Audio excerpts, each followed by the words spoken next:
आज़ादी बहुत बहुत मुबारक हो तमाम देखने वालों को। हमारा आज़ादी स्पेशल चल रहा है और हमारी कोशिश रही है पूरा अगस्त का महीना कि हम आपको पाकिस्तान के हीरोज़ से मिलवाते रहें, वो जो कि बहुत नुमायाँ रहे हैं पाकिस्तान की खिदमत करने में, और वो भी जो कि शायद बहुत ज़्यादा प्रोमिनेंस के लेवल पर नहीं पहुँचे लेकिन अपने तौर पर उन्होंने पाकिस्तान की खिदमत बड़ी की है। अब इस सेगमेंट में हम आपकी मुलाकात जिस शख्सियत से करवा रहे हैं खेलों की दुनिया में, वो जो पाकिस्तान के उरूज का ज़माना था, जिसमें पाकिस्तान ने क्रिकेट, हॉकी, स्नूकर और स्क्वॉश इन चारों गेम्स की दुनिया पर राज किया, जिसमें राज नहीं किया। मैं राज करने वालों की बात करूंगा। आज राज करने का दिन है जी। तो हम जरा बताते हैं, ऐसी कोई गेम नहीं थी जिसमें राज नहीं किया पाकिस्तान। 1994 में इन साहब ने इंटरनेशनल जो स्नूकर चैंपियनशिप होती है वो जीती, वर्ल्ड स्नूकर चैंपियन ये बने थे। 1998 में एशियन स्नूकर चैंपियनशिप जीती थी इन्होंने, और सन 2006 में वर्ल्ड मास्टर स्नूकर चैंपियनशिप जो थी वो जीती थी। हमारे साथ आज मौजूद हैं जनाब मोहम्मद यूसुफ साहब। अस्सलाम वालेकुम यूसुफ साहब। वालेकुम अस्सलाम। सर बहुत शुक्रिया प्रोग्राम में वक्त देने के लिए। सबसे पहले आपको आज़ादी मुबारक। आपको भी बहुत बहुत मुबारक। हर पाकिस्तानी को के लिए आज का दिन बहुत मुबारक है जनाब। यूसुफ साहब, स्नूकर की दुनिया को आपने, और आपका शुक्रिया अदा करना चाहता हूं हम चैनल का। बहुत शुक्रिया सर, थैंक यू सर। निकाला हमारे लिए एजाज़ की बात है। स्नूकर की दुनिया में जो पाकिस्तान का नाम है वो स्नूकर की दुनिया में रोशनास करवाया, और स्नूकर की तरफ जो पाकिस्तानियों का रुझान था वो आपसे यूं कहिए कि आगाज़ हुआ। ये कैसा महसूस होता है इंसान को कि आप जब इतने बड़े लेवल पर पहुंचते हैं, वर्ल्ड चैंपियनशिप आप जीतते हैं, दुनिया के टॉप प्लेयर बनते हैं, और पाकिस्तान जिसमें स्नूकर का मतलब गली मोहल्लों में थोड़ा बहुत नाम तो था लेकिन उसको कोई शायद सीरियस नहीं लेता था, वो कैसी फीलिंग थी और कैसे उस उरूज पर आप पहुंचे, ये थोड़ा सा हमारे लिए नाजरीन के लिए बताएं। मैं सिर्फ ये जानता हूँ कि मैं पहला शख्स था या मैंने किया या मेरी वजह से हुआ, इसका तो मुझे इतना वो नहीं है, सोच नहीं है मेरी, ना मुझे इतना अंदाज़ा है। लेकिन मैं इतना जानता हूँ कि रब्बुल आलमीन ने जो इज़्ज़त मुझे दी है वो रहती दुनिया तक, जब तक स्नूकर रहेगा, लोगों के ज़बान पे मेरा नाम रहेगा, और यही बहुत बड़ी बात है मेरे लिए, मैं समझता हूँ। बिल्कुल सही बात। और उस नाम से जुड़ा हुआ पाकिस्तान का नाम तो जी पाकिस्तान से जुड़ा हुआ है, और पाकिस्तानी की हैसियत से ही मैं जहाँ भी गया हूँ मैंने हमेशा पाकिस्तान की इज़्ज़त का, उसके वक़ार का ख्याल किया। कोई ऐसी हरकत या कोई ऐसी बात नहीं की। गेम में हारा जीता, अगर हारा भी तो उसको दिलेरों की तरह बर्दाश्त किया, क्योंकि खेल का हिस्सा है हार जीत, और अगर जीता भी है तो किसी को कभी ऐसी नज़रों से नहीं देखा जिसमें उसके लिए हकारत हो। तो मैं ये समझता हूँ ये भी पाकिस्तान के प्लेयर के लिए एक बहुत अच्छी बात है कि उसे सिर्फ जीत को ही नहीं, हार को भी देखना चाहिए, और दूसरों का भी ख्याल करना चाहिए कि कहीं वो आपसे शर्मिंदा तो नहीं हो रहा। सर ये आगाज़ कहाँ से हुआ था आपकी ज़िंदगी में, स्नूकर कैसे शामिल हुआ? सर जी ये तो बहुत लंबी कहानी है, लेकिन मैं आपको चलें शॉर्ट तरीके से बता देता हूं कि एम्प्रेस मार्केट जो है ना, ये हमारा एम्प्रेस मार्केट जी जी जी कराची का, जी जी, इसके बिल्कुल सामने वो दौर ऐसा था कि उस वक्त शराब नोशी भी आम थी, गुत्ते खुले हुए थे, हर चीज़ आम थी, जुआ शुआ जो मर्ज़ी आप खेलो। तो 2 बिलियर्ड रूम भी थे, एक नीचे था, उसमें 3 टेबलें थी। वो असलम साहब एक नामी थे, उनकी वो मैनेजर थे वहाँ, और उसी घड़ियाली बिल्डिंग जो गौसिया होटल भी नीचे है, अब पता नहीं। जी जी बिल्कुल, मैं उसी इलाके में रहा हूँ सारी ज़िंदगी, तो मुझे उसका बड़ा अच्छा अंदाज़ा है।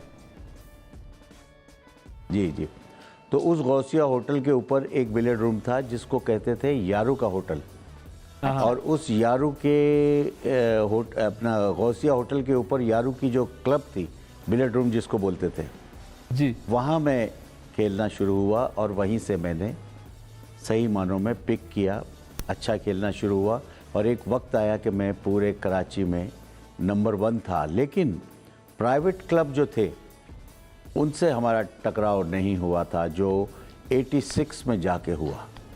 और ये जो बात मैं आपको बता रहा हूँ ये 67, 68 की बात है। सही जी। तो वो वहाँ से मैं सीखा हूँ। और उसको सीखने के बाद फिर मैं 70 में या 69 में 70 में मैं कराची छोड़ के लाहौर चला गया।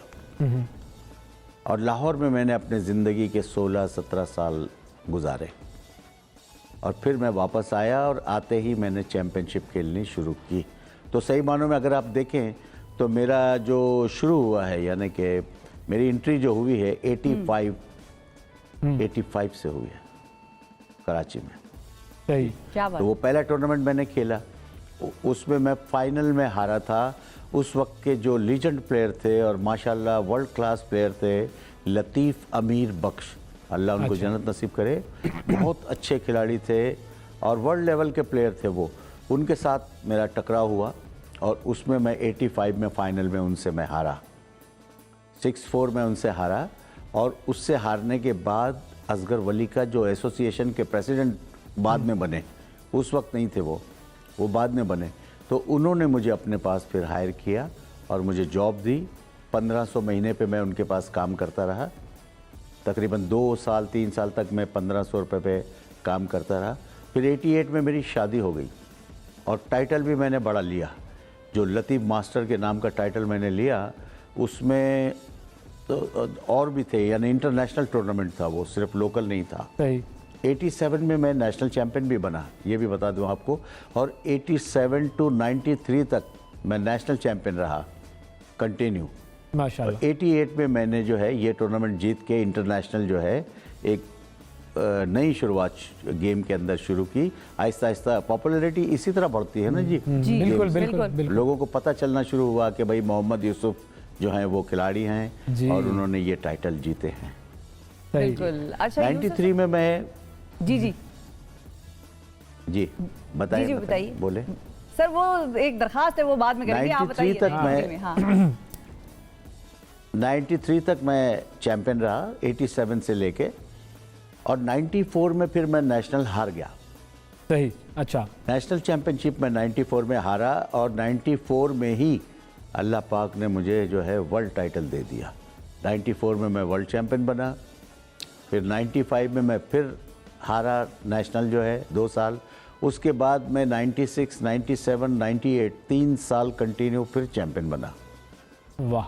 उसके बाद 98 में मैं एशियन चैंपियन बना, जो एशियन चैंपियनशिप यहाँ पर बीच लग्जरी होटल में हुई थी जी, कराची में।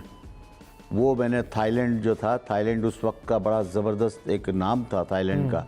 हर एशियन वर्ल्ड में उनकी परफॉर्मेंस बहुत अच्छी होती थी, जीत भी रहे थे वो। सही। तो उसको मार के मैं एशियन चैंपियन बना था कराची में। अच्छा यूसुफ साहब, एक चीज़ जो मैं पूछना चाहूँगा, इतनी सारी अचीवमेंट्स और इतने सारे मार्के आपने सर किए, आगाज़ में ज़ाहिर लोग नहीं जानते, फिर जब आप पॉपुलैरिटी पर आते हैं तो लोग आपको जानते हैं। ये जो एक जिद्दोजहद वाला पीरियड होता है, कितने घंटे आप रोज़ाना स्नूकर की टेबल पर गुजारते थे, खेलते हुए, प्रैक्टिस करते हुए एक एक शॉट की? आज तो मैं जो सुन रहा हूँ उसमें तो वो बताते हैं आज के जो खिलाड़ी हैं कि वो 10-10 घंटे, 12-12 घंटे, 15-15 घंटे, यानी या तो खेलते हैं या सोते हैं। सही। ये है उनकी जो एक्टिविटीज़ हैं जो मैं सुन रहा हूँ। लेकिन मैं जनाब नाश्ता वाश्ता करके सुबह घर से तकरीबन 10:30-11 बजे निकलता था और फिर 2-2:30 बजे तक मैं अपनी प्रैक्टिस करके कराची क्लब में और फिर वापस चला जाता था। ये मेरी प्रैक्टिस होती थी। 4 घंटे। और वो भी गेमें खेलता था मैं। हाँ। यानी सोलो जो है वो बहुत कम करता था, बहुत कम, 15-20 मिनट कर लिया, वरना मैं गेमें फ्रेम ही खेलता था सबके साथ। अच्छा, सही है। सही। यूसुफ साहब, हमने एक और बात भी सुनी है आपके बारे में कि आप गुनगुनाते भी बड़ा अच्छा हैं, गाते भी बड़ा अच्छा हैं। क्या ये सच है?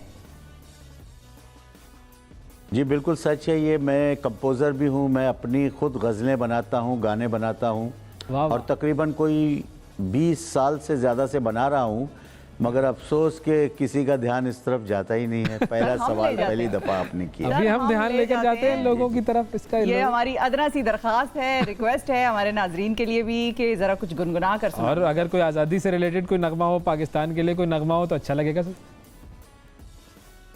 पाकिस्तान के लिए भी बनाया है मैंने नगमा, अगर आप कहें तो मैं सुना जी। जरूर जरूर।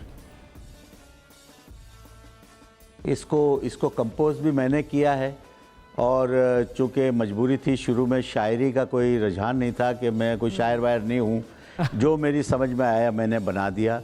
तो अगर थोड़ा सा आपको ऐसा लगे कि कुछ ठीक नहीं हुआ या तो माफ़ कर दीजिएगा मुझे। अरे सर, आप बहरहाल जो मैंने बनाया वो हम मैं आपके और पाकिस्तान के दरमियान कैसे आ सकते हैं? Thank you.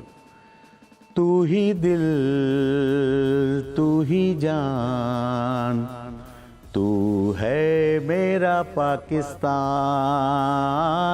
मेरी आन, मेरी शान। तू है मेरा पाकिस्तान, तू ही दिल, तू ही जान, तू है मेरा पाकिस्तान।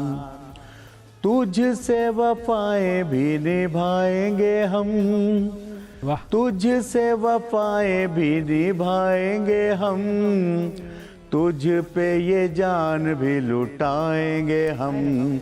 हाँ, तुझ पे ये जान भी लुटाएंगे हम, तुझ पे होंगे हम कुर्बान। तू है हम सबका पाकिस्तान, मेरी आन, मेरी शान। तू है हम सबका पाकिस्तान। चलो आज मिल के ये खाएं कसम, चलो आज मिल के ये खाएं कसम। नफरत को मिटा देंगे इस दिल से हम, हाँ नफरत को मिटा देंगे इस दिल से हम। बोलो मिलके पाकिस्तान, तू है हम सबका पाकिस्तान, मेरी आन, मेरी शान। तू है हम सबका पाकिस्तान। क्या बात है, क्या बात है, वाह वाह वाह वाह। यूसुफ साहब, आपने तो समा ही बांध दिया था। और जो आप बात कर रहे थे कि शायरी ऊंच नीच, ये तो कुछ भी मतलब इसमें तो कहीं कोई कमी नहीं थी। ये तो धुन ऐसी थी कि अब ये याद हो गई है हमें। बिल्कुल। और वो धुन की कामयाबी होती है कि जैसे आपका वो वर्ल्ड चैंपियनशिप याद है, वैसे ये धुन भी आप लोगों को याद रहेगी। तो फिर थोड़ी सी मेहरबानी करके किसी मॉर्निंग शो में भी बुला लीजिए गाने वाने के लिए। ये हमारा मॉर्निंग शो अगर जो है, आपको इतना ही अच्छा लगे। बिल्कुल बिल्कुल हाजिर। बल्कि हम ये करते हैं कि देखें, ये तो हमारा जो मॉर्निंग शो का स्पेशल एपिसोड है, ये तो आज़ादी के नाम, जो आज़ादी के नाम है। अब जब मैं कराची आऊँगा तो फिर मैं आपको एक स्पेशली आपके साथ एक इंटरव्यू का सेशन करता हूँ, और वो हम करेंगे स्नूकर की टेबल पर, ताकि आप स्नूकर भी खेलते रहें, कुछ हमें भी सिखाते रहें, और हम जो है वो आपके साथ एक स्पेशल नशिस्त भी ले लेंगे कि स्नूकर का और बिलियर्ड का डिफरेंस क्या है। ये बड़े लोगों को पाकिस्तान में नहीं पता, उन लोगों को बहुत सिखाने की जरूरत है, क्योंकि कायदे आजम की भी तस्वीर जो है बहुत सारे बिलियर्ड खेलते हुए हैं। बहुत शुक्रिया अदा करेंगे यूसुफ साहब, आपका वक्त दिया आपने।